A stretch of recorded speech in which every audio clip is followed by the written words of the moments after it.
Hi and welcome to the channel. My name's Tim. I co-founded a fish farm hub here in Uganda. That is a nest. I bet you didn't realise that fish could make nests, or maybe you did.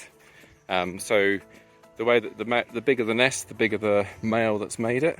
They scoop it out and then the female will come along, select who she wants to mate with. She'll lay the eggs in the nest, then the male swims over it and deposits his milt, or his sperm, I guess would be.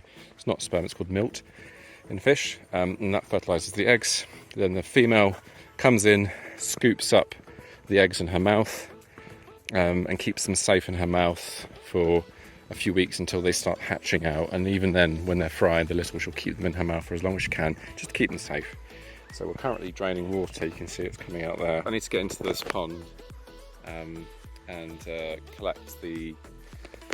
collect what the fry and the fingerlings that we have in there. So I'm going to go and get changed, put some shorts on, and then jump in so I can have a look at it.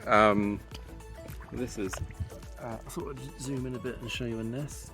So you can see it's just a round nest. There's a depression in the mud. There's a drain point, that's just to get rid of any fish that was in there, or any fingerlings that could be in there. You can sort of, and it's quite hard on underfoot. This is all, you can see how much I sink, but in that there's no sinking, it's literally just hard packed clay because it's been scooped out, and then the male will swim around and defend it from all attackers, as men tend to do. And then what else can I show you in here? So yeah, so this layer of sediment at the bottom, you've got some snails.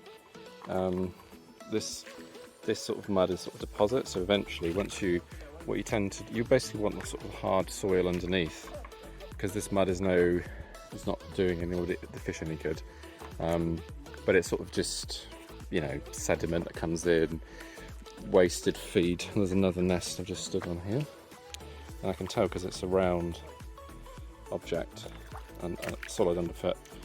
What was I saying? Oh yeah, the sediment basically is actually quite fertile, so you can use this, scoop it out and use it for something else, but for us we'll probably just pile it up every now and again.